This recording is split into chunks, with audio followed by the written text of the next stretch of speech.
Very good evening students, welcome to our daily revision series of current affairs, जिसमें हम current affairs को revise करते हैं question के फॉर्मेट में in the form of quiz.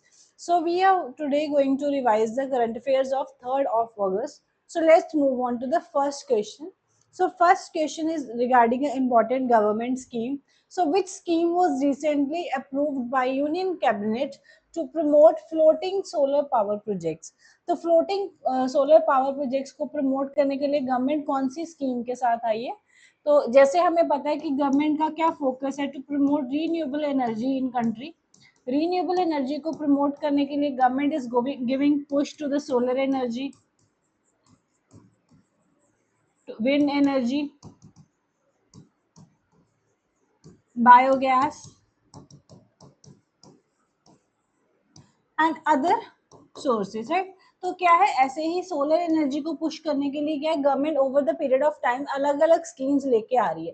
तो इस स्कीम का एम क्या है, सोलर पावर प्रोजेक्ट्स लगाने, लेकिन कैसे, floating solar power projects. Floating का क्या मतलब है, you have to place the solar panel on a water body. जैसे यहाँ पे you can see in the picture, एक वाटर बॉडी है, उसके ऊपर सोलर पैनल्स लगाए जा रहे हैं. तो लैंड पे ना लगा के किसी वाटर बॉडी पे जब आप सोलर पैनल्स लगाते हैं, उसको बोलते हैं floating solar power, right, project. तो उसके लिए government is coming with which scheme? तो याद रखना, it's answer is option C, PM Surya Sarovar Yojana. सरोवर क्या है, वाटर बॉडी को बोलते हैं, तो नाम से ही क्लियर है. Surya means solar.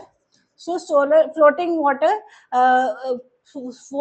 Floating solar power energy के लिए क्या है, PM Surya Sarovar Yojana. So I hope this is clear. Moving on to the question number 2.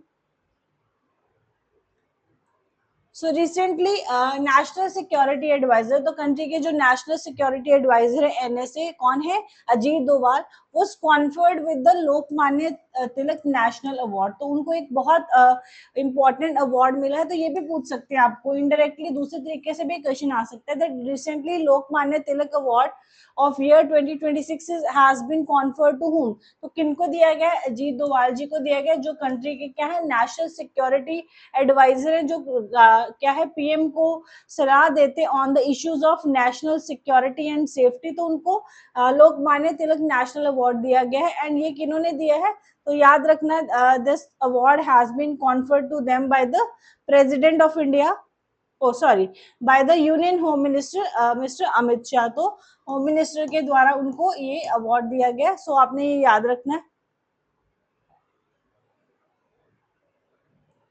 Okay, question number 3 is related to a recently discovered species. So क्या है, newly discovered freshwater catfish. तो कौन सी species discover हुई है, catfish की एक new species discovered हुई है, जिसका नाम है Pseudologovia kheri, named after the legendary tigress kheri. So was discovered in which river? तो ये कौन सी रिवर में मिली है, ये आपने बताना है.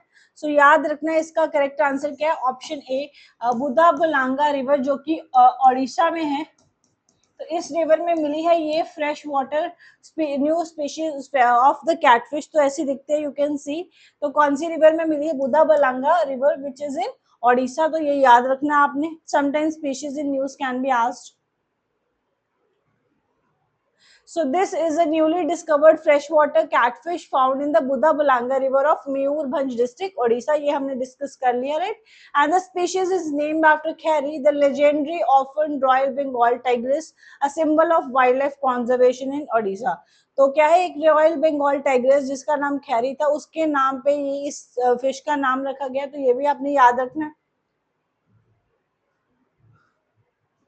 So moving on to question number 4. So recently हमने ये करंट अफेयर की क्लास में भी करा था. Recently which Pacific island has officially changed its name as the Republic of Nauru? तो क्या है, हमने डिस्कस किया था, नौरू जो क्या है, स्मॉल आइलैंड नेशन है इन द पैसिफिक ओशन, इसने अपना नाम चेंज करके नोएरू रख लिया. कंसिडर, एंड ये कोई पॉलिटिकल चेंज नहीं है नाम का. This is due to represent their cultural heritage and जो उनका कल्चरली जो प्रोनाउंसिएशन रहता था इस नाम का, उसी वो अपनी पुरानी प्रोनाउंसिएशन पे ही मूव बैक कर गए. Nauru is the new name of which island, so it is Nauru, option B is correct. And ये भी याद रखना है, नोरू आइलैंड्स कहाँ पे थे, नोएरू जो इनका न्यू नाम है, तो ये पैसिफिक ओशन में मिलते हैं ये islands, right. So you can see in the map that there is a part of Pacific island, and this is Nauru, and the capital be you can also remember Yaren is the capital of Nauru. Okay, moving on to the next question, which is a very very important appointment. Who has become the first women director general? तो first time कोई women जो है director general की post पे आई है, किसके? GSI. What is GSI? Geological Survey of India. ये जो Geological Survey of India का क्या काम है? मैपिंग करना कि माइनिंग एरियाज की कहाँ कहाँ पे कौन कौन से मिनरल्स मिल सकते हैं, उनकी मैपिंग करना, राइट। तो उसका वो किसका काम है? जियोलॉजिकल सर्वे ऑफ इंडिया का काम है। और इस पोजीशन पे क्या है? डायरेक्टर जनरल की पोजीशन पे first time some women has what been appointed, तो उनका नाम पूछा, तो दिस इज इम्पोर्टेंट। तो याद रखना है आपने, what is the correct answer? Option C, Varsha Ashok Galve has been appointed as the first women director general of geological survey of India. And ये geological survey of India is a very ancient organization, 1851, so pre independence ये organisation है। And it is a premier geo scientific organisation under the ministry of mines. तो कौन सी ministry के under आएगी? Mines में। इसके हेडक्वार्टर्स कहाँ पे हैं? कोलकाता, वेस्ट बंगाल में। And it is responsible for the geological mapping, mineral exploration and Jio scientific studies across the country. तो ये आपने याद रखना है। And her appointment mark historic milestone, क्योंकि 175 ईयर ओल्ड इंस्टीट्यूशन में अभी तक इतने सालों से क्या है, अभी 200 क्या है 200 के साल के आसपास होने को आ गए, लेकिन अभी तक कोई भी विमेन ने इसको हेड नहीं किया था। दिस इज इम्पोर्टेंट बिकॉज इतने सालों में first time some women has been appointed, तो ये आपने याद रखना है। This are the some important recent appointment जो हम क्वेश्चंस में डिस्कस करते रहते हैं। You can pause the video here and you can revise all the important appointment at one place. Okay, next moving on to the sports section. Question number 6, who became the first Indian judoka to win a Commonwealth Games gold? तो क्या है Commonwealth Games में judo में पहली बार India का क्या है gold आया, तो who has like won this gold medal, तो इसके बारे में आपने बताना। तो this is going to be the historical, क्योंकि जूडो में हमारा कभी कॉमनवेल्थ गेम्स में गोल्ड नहीं आया था। तो याद रखना, मेन कैटेगरी में भी और फीमेल कैटेगरी में दोनों में ही इस बार इंडिया का गोल्ड आया जूडो में। तो when we are talking about the female category, तो इसे अश्मिता दे। So you have to remember, Ashmita they became the first Indian judoka to win a Commonwealth Games gold, जीता इन्होंने, right, defeating Heidi Quach in the women's 48 kg final. And then for men also, Harsh Singh has become the first Indian male judoka to win a gold. तो याद रखना, male category में और female category में दोनों में ही क्या है, हमारा कॉमनवेल्थ में इस बार जूडो में क्या है, गोल्ड आया है। तो ये याद रखना, this is historical. Okay. Question number 7 is also the appointment. So, who has been appointed as the next Director General of Armed Forces Medical Services of India? तो इंडिया की जो आर्म्ड फोर्सेस का जो मेडिकल सर्विसेज है उसके director general की appointment की question है। तो who has been appointed? So, what is the correct answer? Correct answer is the option A. So, Air Marshal Sandeep Thareja has been appointed as the Director General Armed Forces Medical Services of India. याद रखना है। And they will assume the charge from the 31st of August से charge ले लेंगे। And he will what succeed the surgeon vice admiral Arti Sarin को ये succeed करेंगे। तो कभी पीछे वाला भी पूछ लेते हैं, तो इनसे प्रीडिसेसर कौन से थे? Surgeon vice admiral Arti Sarin, right, इनको ये सक्सीड करेंगे। Okay, moving on to question number 8, which is related to the scheme. So, Union Cabinet has approved the extension of PM Kisan, and PM Kisan stands for what? Pradhan Mantri Kisan Samman Nidhi scheme for how many more years? तो इसको extend कर दिया है। तो basically क्या है PM Kisan scheme, क्या है इसमें, क्या है farmers को क्या है per year 6,000 rupees क्या है per year उनको मिलता है in 3 installments। क्या मतलब इसका? 2000 एक बार, फिर 2000 और फिर 2000 साल में, ऐसे 3 बार 3 जो है इंस्टॉलमेंट्स में फार्मर्स को क्या है गवर्नमेंट की तरफ से एज अ इनकम सपोर्ट मिलता है 6000 rupees under the scheme PM किसान, राइट। एंड इस स्कीम को अब एक्सटेंड कर दिया गया फर्दर कितने सालों के लिए? तो याद रखना, this scheme has been further extended for 5 year from 2026 to 2031 तक इसको एक्सटेंड कर दिया गया है, right. So under the PM Kisan, eligible farmer families receive 6000 per year in 3 equal installments of 2000 through DBT. तो कैश नहीं मिलेगा, उनके अकाउंट में डायरेक्टली आ जाएगा डीबीटी के थ्रू। तो ये याद रखना है। एंड ये कौन सी मिनिस्ट्री की स्कीम है? So this is a scheme of ministry of agriculture and farmer welfare. तो ये क्या है? एक इनकम सपोर्ट है फार्मर्स के लिए to strengthen the financial security of the farmers across the country. तो उसके लिए क्या है, गवर्नमेंट की तरफ से फार्मर्स को कुछ इनकम सपोर्ट दिया जा रहा है इन the form of 6000 rupees per year, जो कि 3 इंस्टॉलमेंट्स में आएगा। कौन सी स्कीम के अंडर? पीएम किसान के अंडर। एंड इसको एक्सटेंड करके अब 26 से लेके 31 तक इसको एक्सटेंड कर दिया गया 5 ईयर्स के लिए, याद रखना। तो 31 तक एक्सटेंड हो गया। Okay, so moving on to the next question, question number 9, which ministry has launched the Mission Shakti mobile app? तो एक ऐप लॉन्च करी है जिसका नाम है मिशन शक्ति मोबाइल ऐप, राइट। एड इसके लिए इसका what is the aim of this?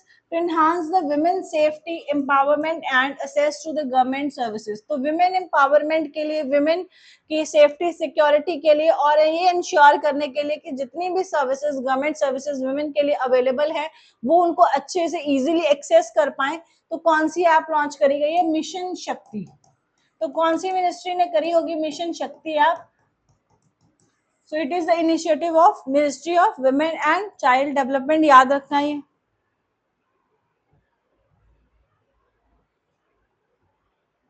Okay, question number 10 is related to, again related to the Commonwealth Games. तो कॉमनवेल्थ गेम्स में क्या है, लवलीना बोर्गोहेन का सिल्वर मेडल आया है किस बॉक्सिंग की कौन सी कैटेगरी में, राइट। तो याद रखना है, she has won a silver medal in the 75 kg women, 75 kg में उनका सिल्वर मेडल आया। तो उनका क्या है? Silver medal. इनके बारे में एक चीज और याद रखनी है, that she was the flag bearer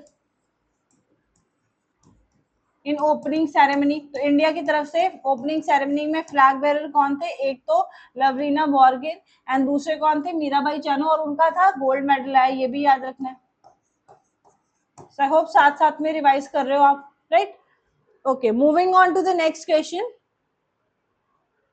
okay, question number 11, the recently launched Fawara UPI service. क्या है यूपीआई सर्विस का नाम? Fawara UPI service is related to the real time digital payments between which two countries. तो क्या है? UPI और फवारा, इनके बीच में क्या, you can do direct transaction country to country, दो कंट्रीज के बीच में ये साइन हुआ इनिशिएटिव, तो आप डिजिटल पेमेंट्स कर सकते हो, राइट। तो कौन कौन सी कंट्रीज के बीच में? तो ये याद रखना, ये इंडिया और मालदीव्स के बीच में है। यूजिंग फवारा यूपीआई सर्विसेज क्या है, आप डिजिटल पेमेंट्स कर सकते हो दोनों अक्रॉस द कंट्रीज। तो इंडिया से मालदीव्स या मालदीव से इंडिया अगर पेमेंट्स करने हैं तो क्या है, you can use this services. And क्या है, ट्रांजैक्शन मोड क्या होगा? उसी time direct real time person to person fund transfer होगा from Maldives to India, right. इसमें क्या है, करेंसी कन्वर्जन ऑटोमेटिकली होगा। जो सेंडर है वो अपने करेंसी में, सो मालदीयन रुपया की फॉर्म में भेजेगा, और हमारे अकाउंट में जब वो क्रेडिट होगा तो वो आपका इंडियन रुपी में ही कन्वर्ट होगा, राइट। तो करेंसी कन्वर्जन का जो ऑप्शन है वो भी अवेलेबल है, राइट। एंड याद रखने कौन कौन सी कंट्री के बीच में? India and Maldives. And what is the name of the service? फवारा यूपीआई। ऐसे ही क्वेश्चन आ जाते हैं, तो ये याद रखना है। Okay, question number 12, which is a sad news. So, Nirmal Pooja, the world-renowned mountaineer who died in an avalanche on the Broad Peak in Pakistan, belongs to which country? तो ये जो निर्मल पूजा जी थे, जिनके नाम पे काफी सारे माउंटेनियरिंग की फील्ड में बहुत सारे उनके लाइक ही has so many titles attached to his name. तो इनकी क्या है, रिसेंटली एक अवलांची में डेथ हो गई है when they were moving on the Broad Peak in Pakistan, right. तो कौन सी कंट्री को ये बिलोंग करते हैं, तो ये आपने बताना। तो basically he is belongs to Nepal country को बिलोंग करते हैं। सो नेपाल के माउंटेनियर हैं। एंड इनका जो एक सबसे इंपॉर्टेंट रिकॉर्ड याद रखना, that he has set a historic world record by climbing all the 14 peaks in the world above 8,000 meter in just 6 months। तो जितनी भी वर्ल्ड की 8,000 मीटर से ज्यादा पीक्स हैं, हाईएस्ट पीक 14 ऐसी पीक्स हैं, उनको इन्होंने 6 मंथ्स में क्या है माउंट किया था, माउंटेन क्लाइंब। तो याद रखना ये कौन सी कंट्री को बिलोंग करते थे, नेपाल को बिलोंग करते थे। Okay, moving on to the question number 13, which is Asia's oldest football tournament, the 35th edition of which is going to kick off in Shillong on July 31st। तो क्या है, India का Asia का सबसे पुराना football tournament का नाम पूछ रहे, जिसको 135 इयर्स याद हो गए। तो याद रखना ये कौन सा टूर्नामेंट है। Option D is the correct answer. Durand क्या है, Durand cup is the oldest Asia का फुटबॉल टूर्नामेंट, जिसको क्या है 135 इयर्स होने जा रहे हैं। एंड जो इस साल क्या है, जिसका मैच इस साल का एडिशन कहाँ पे होने वाला है, शिलोंग जवाहरलाल नेहरू स्टेडियम में होने वाला है। तो ये याद रखना है। एंड शिलोंग कहाँ पे है, this is in Meghalaya. And this is what Asia's oldest football tournament, Durand cup, right. तो ये याद रखना है। So these were the question of the day, student। तो 13 questions हमने करे हैं। This is the overview of the class। Pause the class here and revise all the questions जितने भी हमने किए हैं। And let's meet tomorrow at the same time for another session with important questions। I hope you are liking the initiative। If you like, please like and share and subscribe our channel। Thank you so much, students।